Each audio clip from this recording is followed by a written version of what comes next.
It was supposed to be the biggest meeting of his career, but instead, it was ending in disaster. The tall, imposing figure of Sheikh Zayed Al Karim stood near the polished glass doors of the luxury hotel conference room, his sharp jaw clenched, his perfectly tailored charcoal suit reflecting the dim golden lights above, and his eyes burning with the unmistakable fire of a man who was seconds away from walking away from a deal worth hundreds of millions. Every reporter in the business world knew his name, the reclusive Arab billionaire whose decisions could change the fate of entire companies overnight, the man who owned airlines, resorts, oil empires, and tech startups from Dubai to London. And now, he had flown across continents to meet the board of a small but promising real estate company in the city, only to find their pitch embarrassingly unprepared. Documents were missing, numbers were wrong, and worse, the people presenting had treated him with an air of arrogance, as if his presence was just another formality. He didn't waste time on fools. As the room buzzed in tense whispers and shifting suits, Zayed turned sharply, his deep voice echoing with finality, "I do not do business with people who do not respect my time." The words sliced through the air, and with that, he strode toward the exit, his security detail falling in step. From the corner of the room, watching all this with a quiet, almost invisible presence, was Daniel Carter, a 34-year-old single father who had been hired just 2 weeks ago as a junior analyst. He hadn't spoken a word in the meeting. In fact, he'd spent the entire time taking notes, feeling more and more embarrassed on behalf of the company as things fell apart. For Daniel, this job was a lifeline. After losing his wife to illness 2 years ago, life had been a brutal mix of grief, hospital bills, and raising his little boy, Adam, on his own. He'd taken whatever work he could find, but nothing steady had come along, until this. And now, as he watched the billionaire storm away, Daniel felt that lifeline slipping right through his fingers. He thought about the mortgage he could barely keep up with, the worn-out sneakers Adam wore without complaint, the birthday coming up in just a month. He felt helpless, until he saw Adam.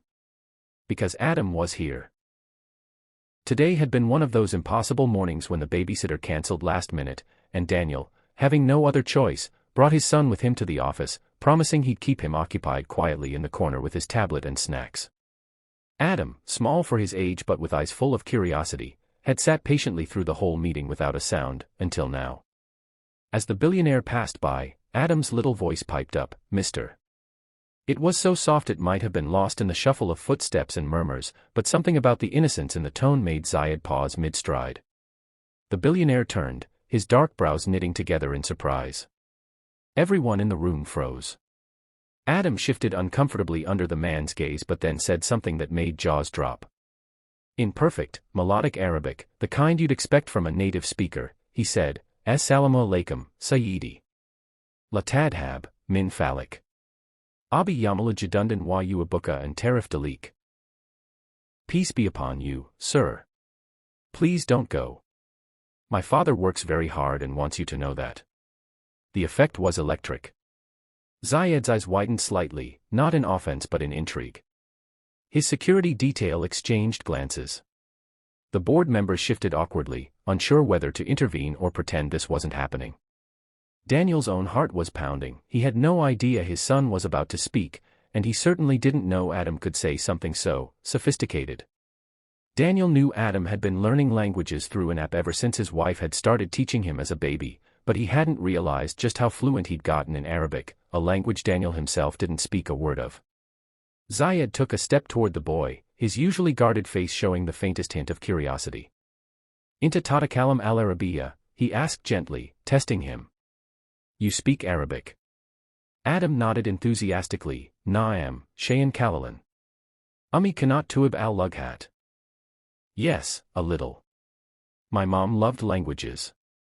There was a pause so heavy you could almost hear the hearts of the board members sinking or praying, depending on their optimism. Zayed's expression shifted, almost imperceptibly, at the mention of the boy's mother. Then his gaze moved to Daniel. "Your son speaks my language better than most people I meet here," he said in English, his voice calmer but still commanding. Daniel, startled and unsure whether to apologize or explain, managed, "I didn't even know he knew that much."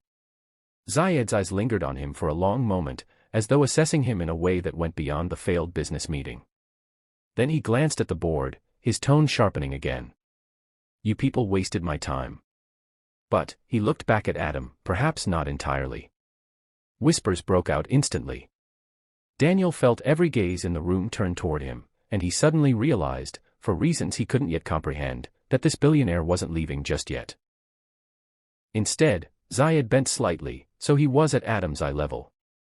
"Tell me, little one," he said, switching back to Arabic, "why do you want me to stay?" Adam tilted his head, thinking. His answer came softly but clearly, "Because my dad says you're the kind of man who can change lives. And we need someone like that right now." Daniel's breath caught.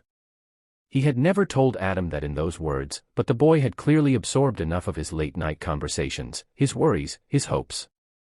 Zayed straightened slowly, his face unreadable, but there was a subtle shift in the atmosphere, as if something had cracked in the wall of his guarded demeanor. The man who moments ago was ready to walk out forever now seemed invested. Daniel couldn't tell whether it was curiosity, respect, or something else entirely, but one thing was clear: this wasn't over. What none of them knew yet was that this single, unexpected exchange between a 6-year-old and a billionaire would set off a chain of events that would change all their lives forever. Zayed Al-Karim did not believe in coincidences, yet the strange pull he felt toward this quiet single father and his unexpectedly eloquent child was unlike anything he'd experienced in years, and it gnawed at him as he stood there in that sterile boardroom, the city skyline shimmering through the glass behind him like a wall of untouchable wealth. He had built empires by trusting his instincts, instincts that now told him there was more to Daniel Carter than the meek posture and worn suit suggested. Turning his gaze away from the useless executives still shifting awkwardly in their leather chairs, Zayed said curtly, "You come with me," and without waiting for a response, he strode out into the hallway, expecting Daniel and Adam to follow. Daniel hesitated, torn between confusion and fear, but Adam tugged at his hand with the unshakable confidence only a child could have, and so they followed the billionaire into the private elevator that whisked them down to the ground floor of the hotel. The doors opened to reveal a gleaming black Rolls-Royce Phantom parked at the curb, its engine purring softly, a chauffeur holding the rear door open. "Get in," Zayed instructed. Daniel, utterly bewildered, stammered, "Sir, I don't," but Adam, wide-eyed and grinning, whispered, "Dad, this is like a movie," and climbed in before Daniel could protest. Moments later they were gliding through the city, skyscrapers flashing by, the interior of the car silent except for the gentle hum of the engine.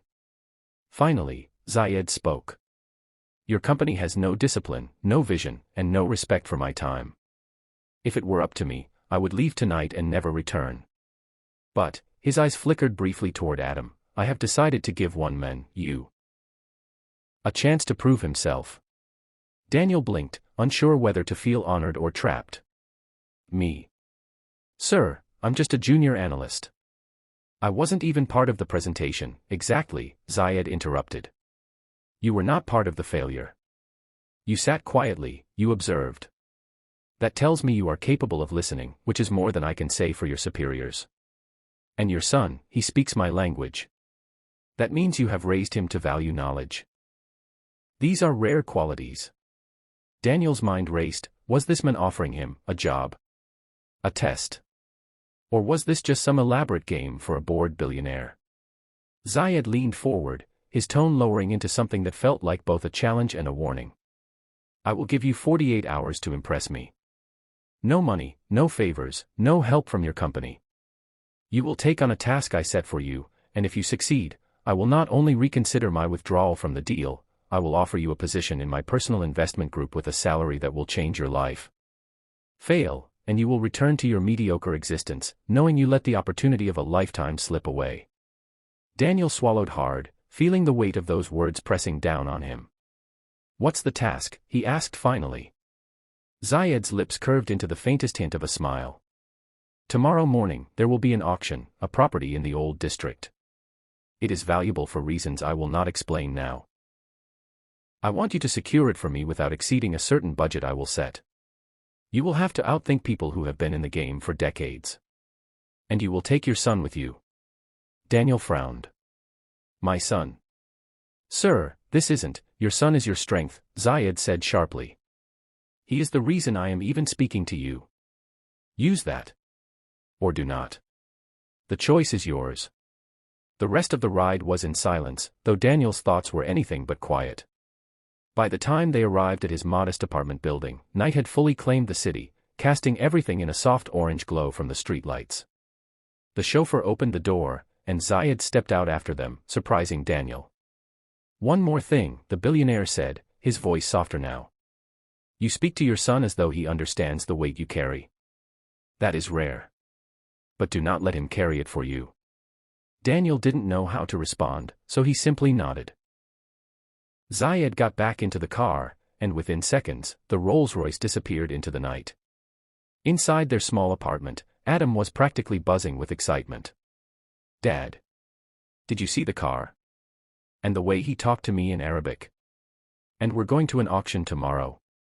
Daniel managed a small smile, but inside, he was terrified. He had never been to a high-stakes auction in his life.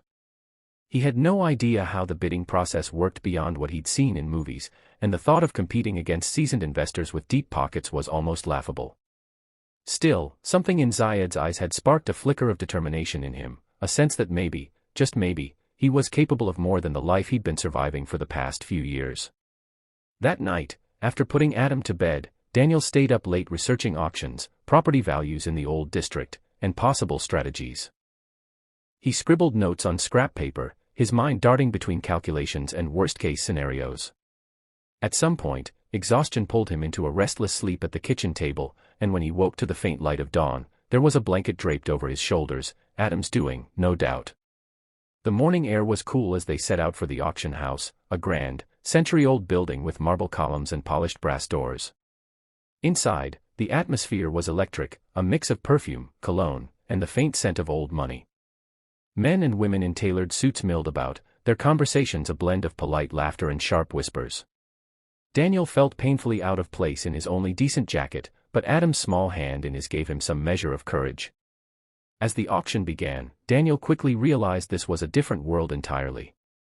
The first few items, antique jewelry, rare paintings, went for sums that made his stomach lurch. When the property Zayed wanted finally came up, Daniel's heart pounded. It was a crumbling, two-story building with faded paint and boarded windows, to the untrained eye, worthless. But the bidding started high, which meant the others knew something he didn't. He remembered Zayed's warning about staying within budget and forced himself to stay calm. As the bids climbed, Daniel noticed something, a pattern. Two of the bidders seemed to be intentionally driving the price up, reacting almost instantly to each other. It was a game of intimidation. Daniel leaned down and whispered something to Adam, who nodded, then stood on his chair and, in perfect Arabic, called out a bid number that made several heads turn. The sudden shift threw off the two aggressive bidders, who hesitated just long enough for Daniel to slide in with his final offer, right at the limit of the budget Zayed had given him. The room fell silent, the auctioneer's gavel came down, and just like that, Daniel had won. Relief washed over him, but it was quickly replaced by a new kind of anxiety. What if Zayed had set him up to fail in some way he didn't yet understand? Outside, as they stepped into the sunlight, a sleek black car pulled up, and Zayed emerged, his expression unreadable. He walked up to Daniel, glanced at Adam, then at the auction paperwork in Daniel's hand.